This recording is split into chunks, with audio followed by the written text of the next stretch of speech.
Now, I'm sure some of you have got a planned trip abroad this year. Yes, we have. Well, from booking travel insurance to renting a car, Martin Lewis is here with some very important money-saving advice. Good morning, Martin. Good morning to you both. So, quick question. Passports, we have to check they're up to date. So, yeah, this is the first one.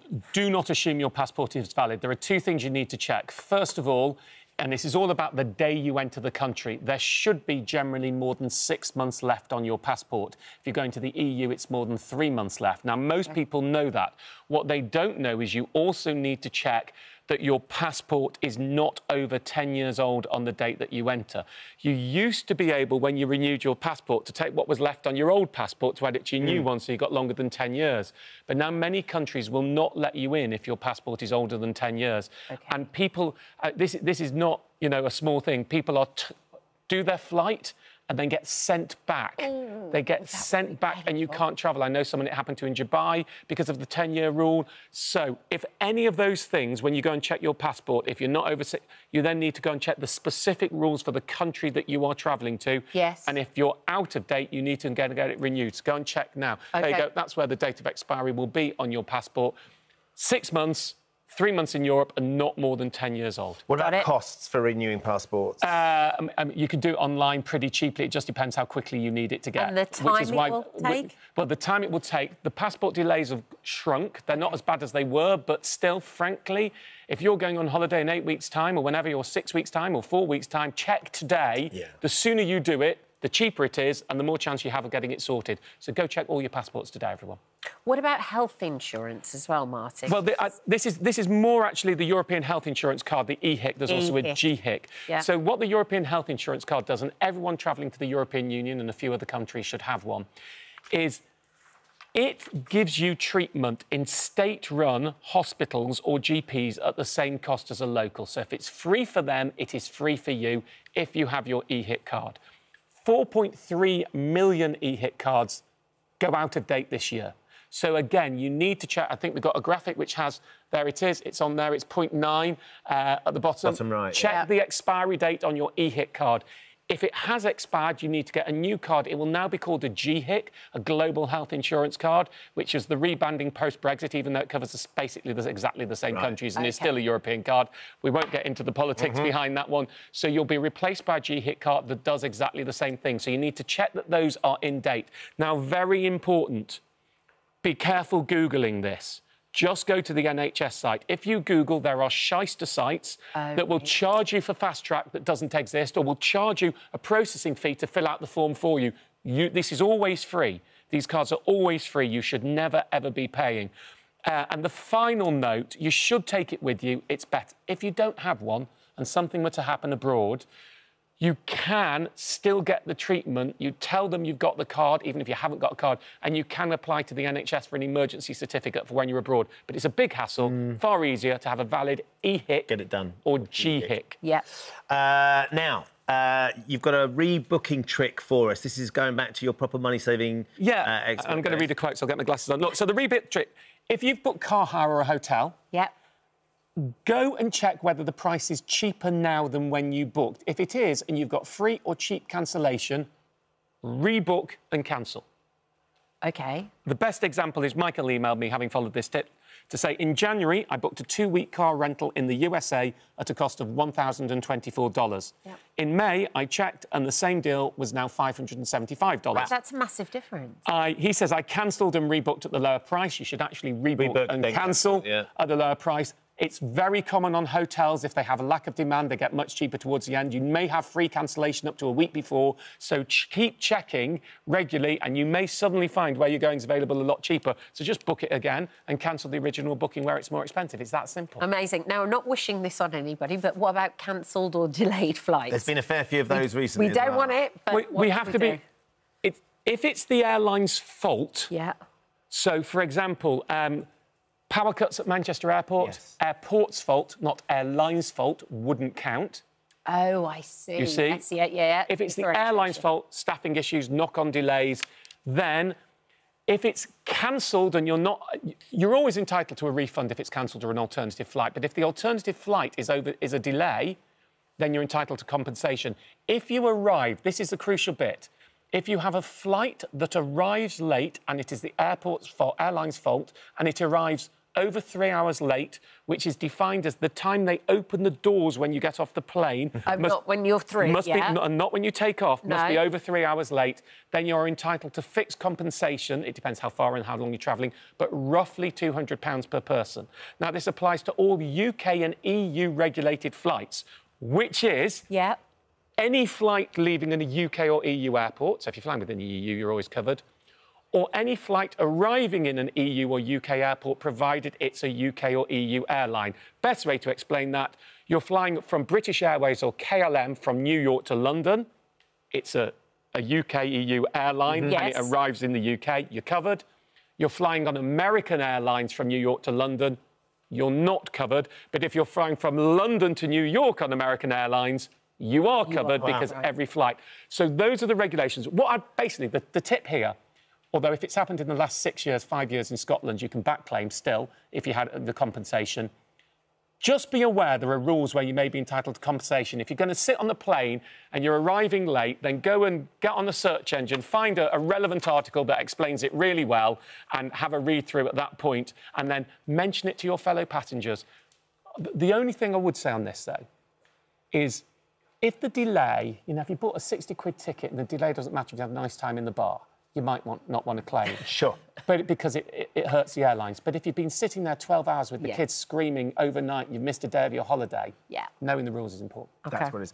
We're out of time. We've got loads more still to go through, so we need you to Can you stick do a around bit for us? more. Okay. I know we're going to do a phone-in a little bit later on as well, aren't you? It's time now for our phone-in with Martin Lewis. And we've had some success stories over the rebook information that you Your gave rebook earlier. and cancel. Yeah, so the editor of This Morning has a holiday to Italy booked. He cancelled and rebooked. Did he rebook and cancel? I think he rebooked and then cancelled. Do it that way round. Did that and saved £196, even with a cancellation fee of €99. Fantastic. That means I'll get booked again. Cha-ching. You'll get cancelled, then rebooked?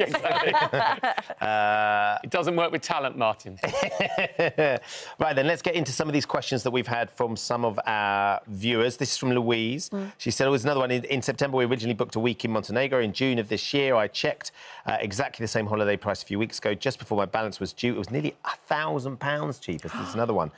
Losing my deposit and rebooking the same saved me nearly £850. I'll always check this now before my final balance is due. So, such a simple thing. Car hire, hotels, remember, if you have cancellation or cheap cancellation, just keep checking the price, and if it gets cheaper, rebook and cancel, not cancel and rebook. Just make sure they've still got it available, because the last thing you do is cancel and then it's gone. OK. Let's go to one of our callers now, Lauren. Good morning, Lauren. Hello. Hello. Hi, how you doing, Good Lauren? morning. You sound bright and breezy this morning. What's your question for Martin? I'm going to America in October, and I have to admit I never take cash with me. I always use my debit card to pay for things. Am I paying a bad bank exchange rate by doing so and not taking the cash out from a travel agent? No. I'm a massive fan of using cards abroad, but it depends which card you are using. Can you tell me who you bank with? NatWest. OK, so currently, and I think they are changing it, actually, but currently I don't, but I think the NatWest debit card charges a non-sterling exchange rate fee. I'd have to double-check. I think it does. So, look, this is what happens when you go abroad and you spend on plastic. Your bank gets a perfect exchange rate on the day. Whatever country you're in, they get the perfect exchange rate.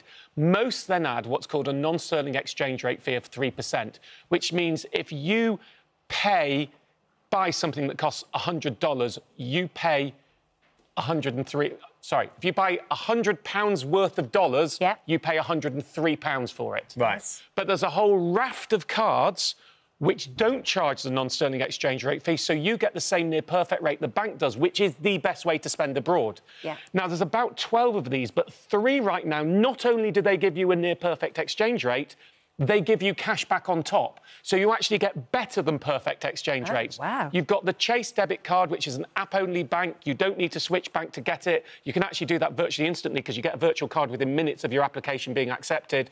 Near perfect exchange rates, 1% cash back up to £15 a month on spending anywhere in the world, and it's also the top easy access savings account. You've got Halifax Rewards ending very soon, actually ending tomorrow night, gives you 20 quid cash back if you spend a penny on it, as well as near perfect rates everywhere. Barclay card, travel card, gives you 0.25% cash back. The last 2 are credit cards, so make sure you pay them off in full. The first one's a debit card, so you don't need to. So an easy option for you, just go get yourself a Chase card. It's free.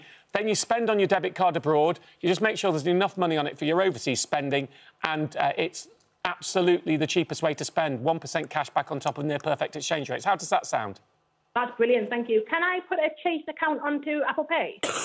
Yeah, absolutely. And in fact, I did, when I did, for my show, we did a film where I went abroad and we spoke to some people on how they were spending, and they were spending horrible ways. And I actually did with someone there while they were on holiday. They applied, they got the app, we put it into their Apple Pay within 2 minutes, and then they used it for the rest of the holiday. Oh, wow. And they, they didn't get the actual physical plastic till they got home, but they could do it straight away. That's amazing. That's helpful, Lauren, right? Very helpful. Thank you very much.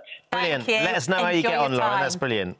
This one's coming from Victoria. She says her friend can't travel with her. Should she be charged? I booked a holiday in September to Dubai. We have nearly paid it off. However, my friend now can't travel due to a medical situation. It's just me going. I've told the travel company, which is Flight Centre, that I could ask someone... where this is going. That I could ask someone to take her place. They've advised that I would need to pay an extra £200 on top of the £2,010 that I'm paying off. Do they have the right to charge me even though my friend is in intensive care? Can I challenge this? What are my rights? This is quite complicated. Lots of layers. It's actually quite simple. OK.